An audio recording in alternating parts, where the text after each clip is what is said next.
So the next part of today's lesson is just to show you how to buy your domain name or your website's address on NameCheap. So all you have to do is to go to namecheap.com, and I'm going to show you right now how to actually choose your name, to search for the name, and to buy it on NameCheap. So let's begin. All right, let's get right to it. To buy your domain name, to register it, all you need to do is start by going to namecheap.com. So here I have got namecheap.com, and you will see that there is a search bar. There's a search bar for you to see whether the domain name which you want to buy is available or not. So for this one, we are going to show you how to register 5 days website challenge.com. So all you need to do is to type in your address that you want. And so I just click on search, and you will see that so the website is available. This domain is available. That's why there is a tick that you can see here. And here at the time, there's actually a promotion, save 50% with this code holiday.com. So next thing you have to do is add to cart.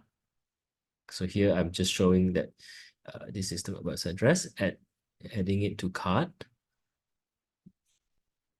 So once it's added to cart, you can see that there's a tick here next to the domain. And so you just have to click on checkout. After you click on checkout, you will see the details.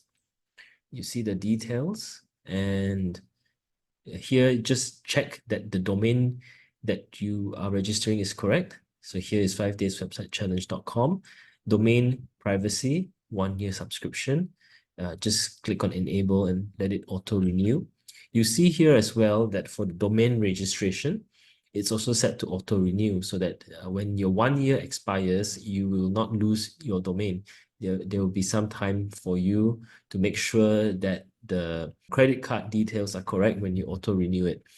So here, just switch domain privacy to on, and there are a bunch of other things like web hosting, business email, SSL, and all of these are all optional add-ons, but you can ignore them because you won't be needing it.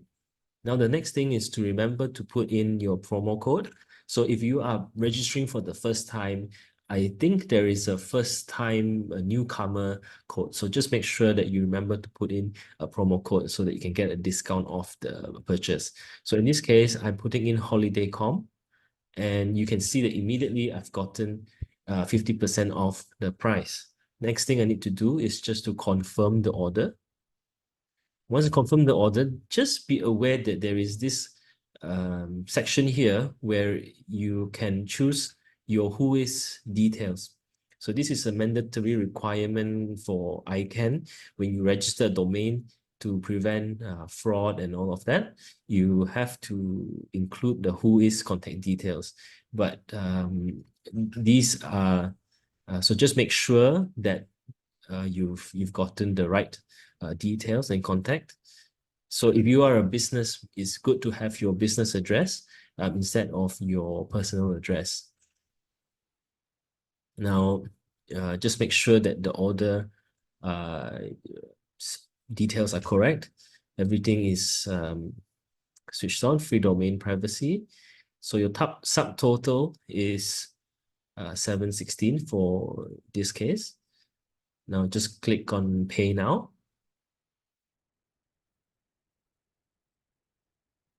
Clicking on pay now, it will process. Because my credit card is already connected to this account, that's why it is just processing. But in case it's your first time, then it's quite self-explanatory. Just add in your credit card details into the relevant section. Now you just have to wait for the order to be processed, and that's it. Once it's done, you see this screen that says, "Thank you for your purchase. Your order placed on whatever date is completed." And you see a summary of what you have purchased. there are some receipt details that you can get and download just to keep a record of your purchase of the domain. So now you have, if you followed the steps correctly, it's pretty straightforward. You will have your domain registered. So after you have registered your domain name on Namecheap, the next thing to do is to just check and go to your web browser and type in the address, your domain name, which you have just registered, and you should be seeing a screen or website which looks a bit like this. So this is just a standard website page which is parked or registered on Namecheap. So you can see that this domain has recently been registered with Namecheap, 5dayswebsitechallenge.com. So there's nothing here. And the good thing is that now you know that your purchase was successful. The website is now on Namecheap, and so we have to follow the next steps in order to start hosting your website on Groove server and to start publishing the web page onto the server. So that's what I'm going to show you in the next step. But before we move on to the next step, I also wanted to say a word or two about choosing this particular website address. Remember, I did say earlier on that you should avoid digits or numbers in your website address. But in this particular example, there is an exception to it. I still chose 5 days website challenge because 5 days website or the keyword 5 days is actually part of my brand, part of my this product which you have purchased is the 5 days website challenge. So whenever someone looks up the name 5 days website challenge, I want this website, this address to start appearing into search results. And it is strategic because anytime somebody types in website, anybody types in 5 days, it is likely, or there's a good chance that this website is going to start ranking and start popping up in the search results. So the situations where you may want to avoid the numbers is, let's say you want to or is a complicated number. If it's not strategic, meaning the number doesn't really make a difference into your brand or into your website or your company name, then it is best to avoid it. So there are some times whereby, like this one, like this instance where you want to have the digits in your name, but there are other instances whereby having a lot of numbers or digits into your domain name is going to be unfavorable and it wouldn't be strategic for you. So that's just something to think about. Now, after we have gotten the website address, the next part is to actually get a Groove account, because the Groove account is where we are going to host the website and where we are going to start building the pages on the website. So let's start with the next part.